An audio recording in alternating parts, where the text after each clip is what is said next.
Now, Positively Ernie with Ernie Anastas, a New York TV legend and radio host with great positive stories and interviews. Thanks, Ernie. You're the best. And now, here's Ernie. Hey, everybody. Welcome back to the show. Nice to have you here. You know how much I love positive thinking.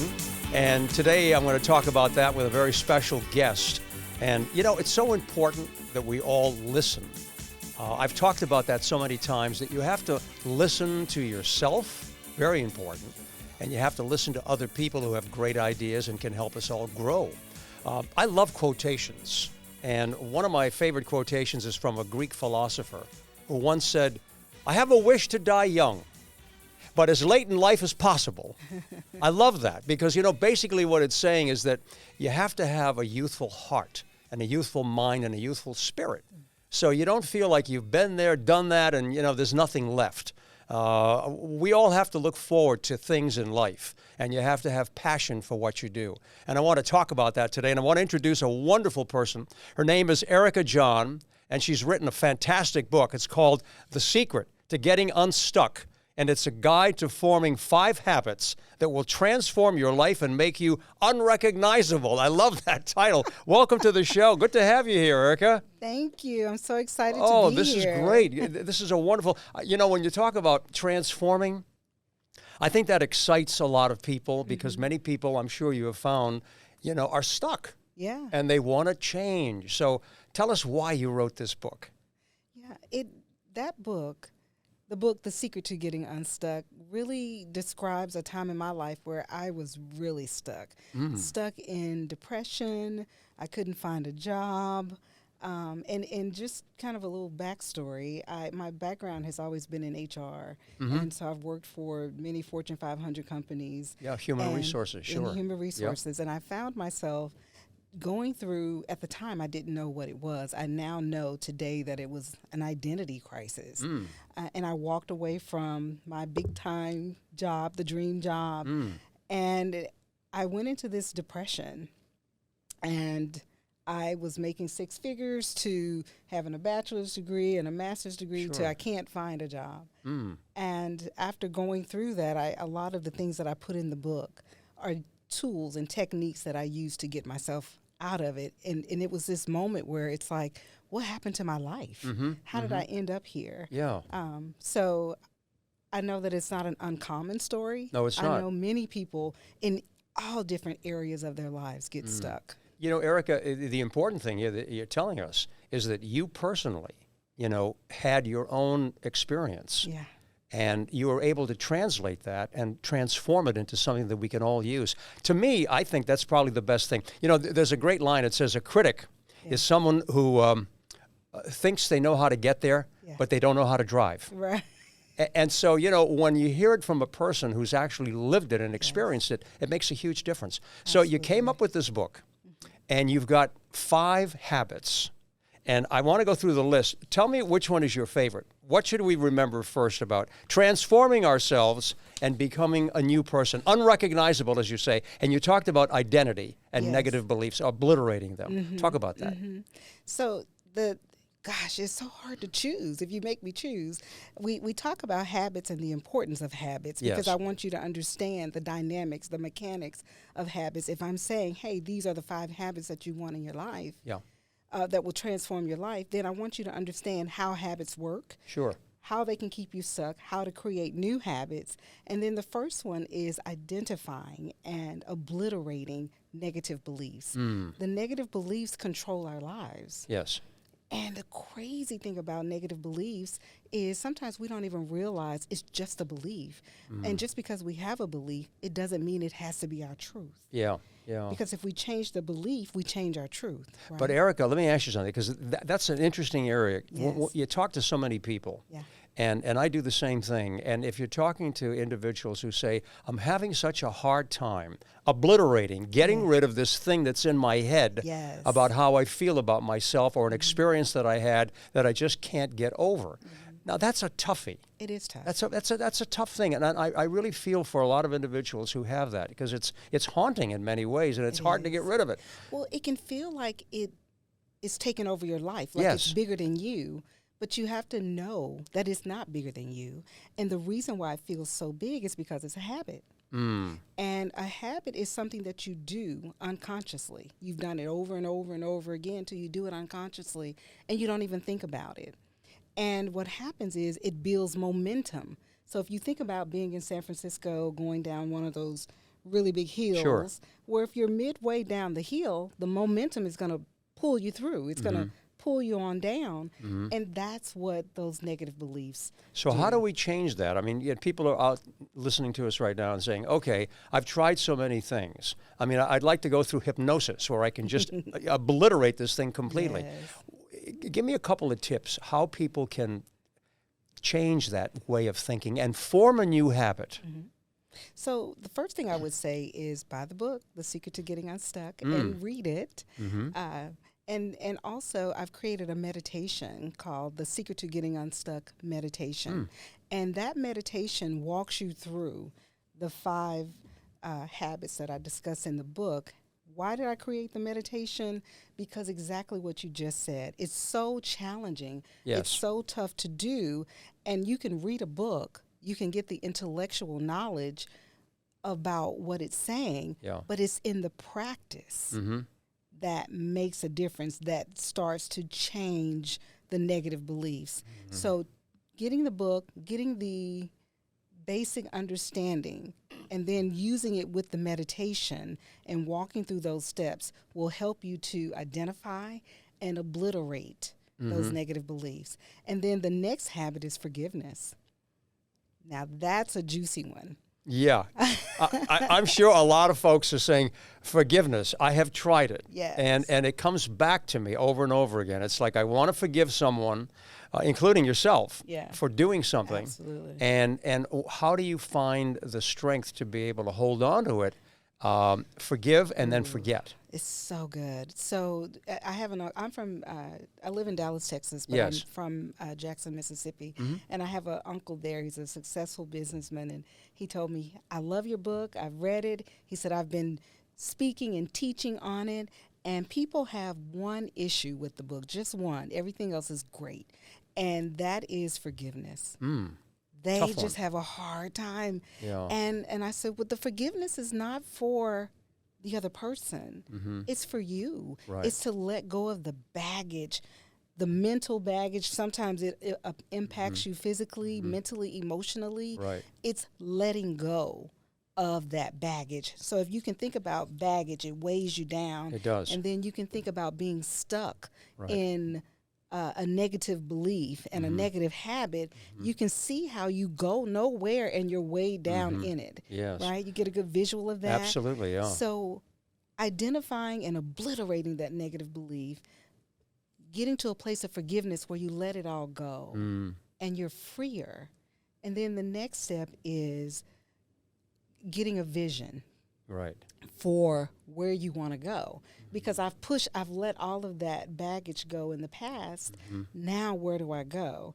And so visualizing your future, and gratitude. And I know you are all about gratitude, Yeah. right? So I created this word. It's called gratization. It's Gratization.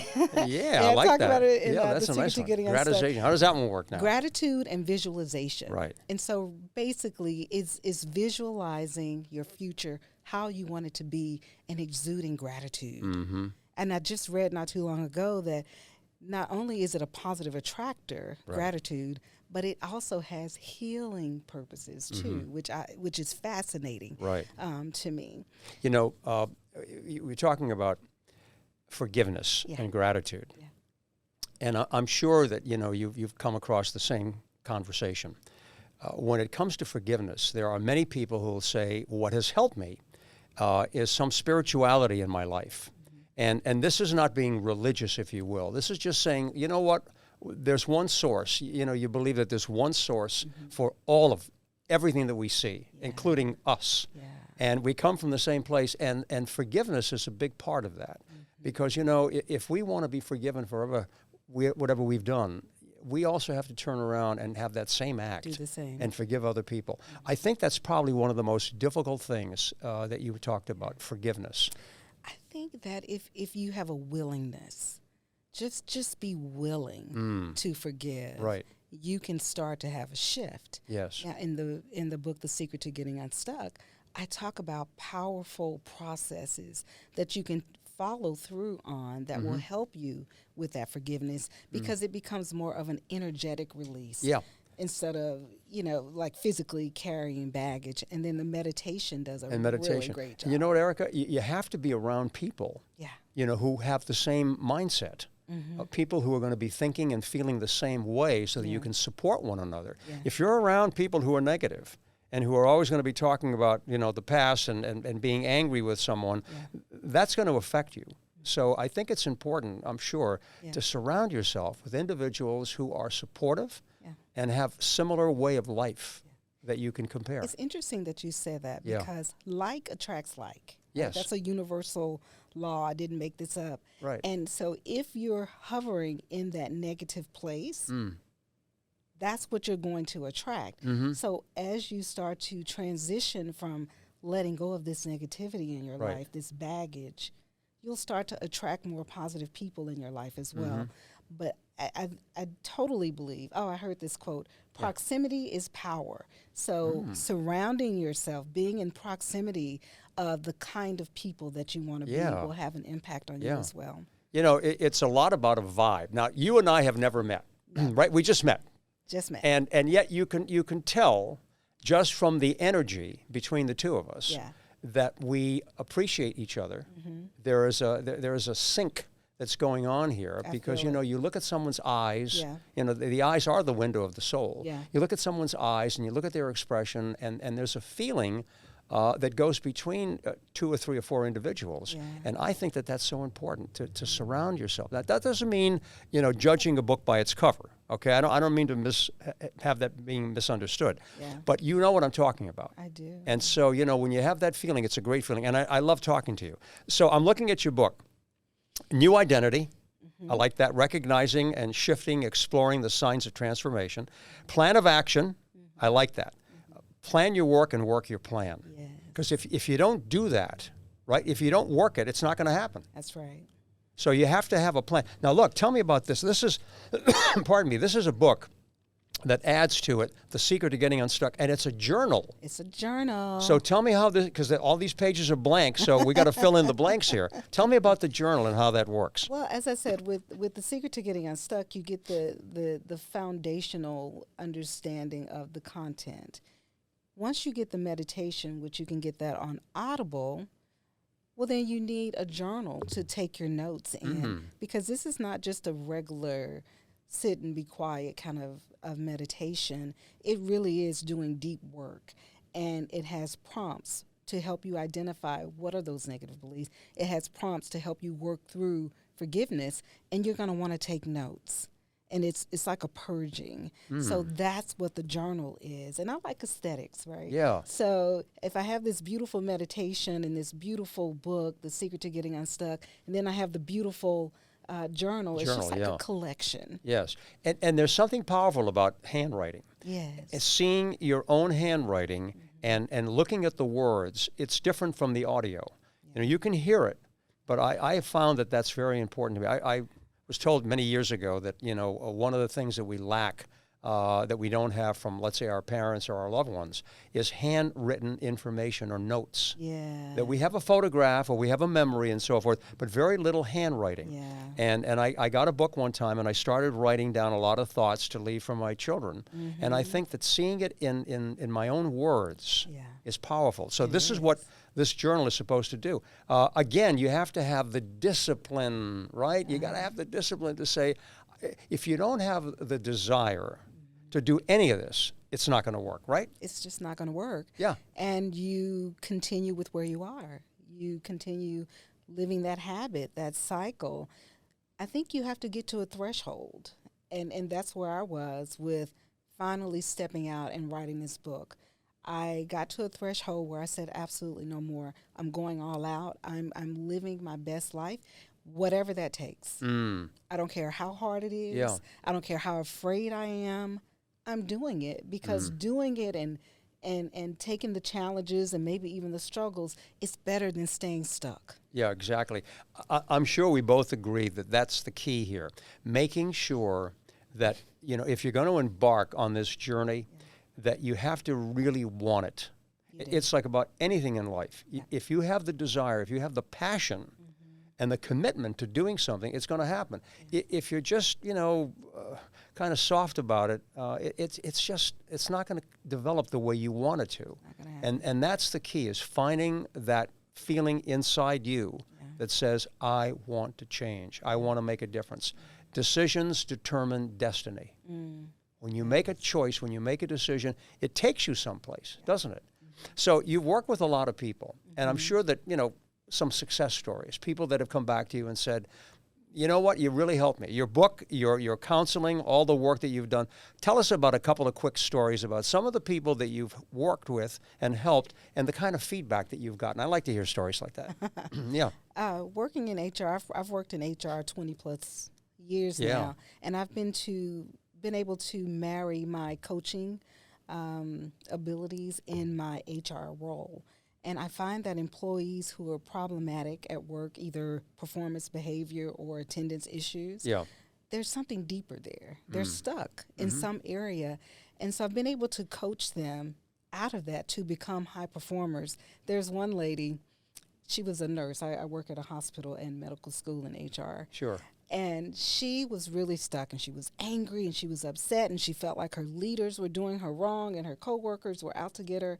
And we had one conversation, and I gave her this example. I call it my Kool-Aid story. I think that may be my next book, and I don't know if Kool-Aid is still in business, but I think I'm going to call it the Kool-Aid story. And I told her that story, and we talked about what she was going through, and within a week, she said, I am taking the nurses or the management exam, whatever it was. She did that, and then she ended up getting another job as a director in another smaller hospital. Great. And she said, I just wanted to say thank you. Isn't that nice? Just wanted to say thank you. Yeah, and that makes you feel good knowing that you've changed, even if it's one life that you've touched. And you've touched many more than that, that's for sure. I mean, a lot of lives that you've come in contact. By the way, you were working with Tony Robbins, right? You were part of some kind of I was a life coach, yes. A life coach for Tony Robbins? That must have been exciting. You learned a lot from that? I did. A dynamic personality, and his concept is great. Yes, I've always been a fan, and I've learned so much, and I'm eternally grateful. You know what, Erika, one other thing, too. I think we need this more than ever. I mean, you see it and I see it. There's so much negativity out there. People are not kind to one another. There's a lot of anger. And it really bothers me that I see that. And I as an anchorman for so many years, I've seen the worst and the best of human behavior. Yeah. And when I see the best, it makes me feel good. And unfortunately, we're seeing a lot of negativity out there. And it's not just me. I think a lot of people that you talk to will agree. I mean, it's just a mood that has permeated almost every part of life today. We need to turn that around. Yeah. Talk a little bit about that, why it's so important. Yeah. My mission is to shine my light as bright as I can, to be the best version of myself that I can be, because I believe that's how you change the world. I can't go and say, hey, you better be nice, you better be kind. It doesn't work. Right. But if I can be a light, if I can be an example, then hopefully someone would say, I'm in a low place, but I really want to be like that. Yes. I want to be better like that. One of the stumbling blocks that I have found, and I'm sure so many people agree, a lot of writers like yourself, and that is if you let your ego, and there's a lot to be said about ego. We need to know who we are. We need to understand and have respect for ourselves and make sure that we honor ourselves. But there's a difference between that kind of honoring and respectability that we have for ourselves to pass on to other people and being so egocentric and narcissistic that, you really lose sight of the reality of what really is happening, because all of this stuff is temporary. Erika? It You know, the material world, I mean, there's nothing wrong with working hard and trying to achieve whatever it is to support yourself, your family, and to be a giver and give to charity. That's a good thing. But if it becomes everything in your life, Yes. then you've lost it. Yeah. You've lost it. Yeah. No luggage racks on a casket. Nothing's coming with you. That's right. You have to understand that. Which gives you a level of freedom. Yes. Right? Yes. That I don't have to, because we start to think this is who I am when it's not. We're so much more than that. Yes, I agree with If you are thinking eternal, Yes. right? So absolutely. Internal, eternal. I like that. That's a good phrase. So if you were going to give good advice, I usually ask a lot of my guests this. If you were going to give some advice to a newborn baby coming into the world, and they could write it down, put it somewhere, you could put it there, and they would look at it at a later time in life, what would be, you know, a nice piece of advice that you would give a newborn and say, this is what I want you to think about and practice in your life? Yeah. What would it be, Erika Jon? Oh my God, that Yeah. is such an amazing question. And I would say to always live your best life, to always be the best version of you, and to find things that make you happy and not be so consumed with what other people think. Enjoy your journey. Enjoy your journey. Yeah, enjoy Be the your best. journey. Be the best you that you can be. Absolutely. And you are the best. I love this. Okay, it's called The Secret to Getting Unstuck, and a guide to forming 5 habits that will transform your life and make you unrecognizable, by Erika Jon. What a delight to have you here. And I also like the fact that you've added a nice journal, which is complementary to this whole thing. It really works well. Congratulations on all your good work. Keep up the good work. Will you come back again sometime so we can talk some more? Absolutely. I like hearing positive stories. Erika Jon, you're a delight. Thank you. Thanks so It's much been for a joining us. pleasure. My pleasure, okay? Thanks for joining us, everybody, and we'll see you next time right here.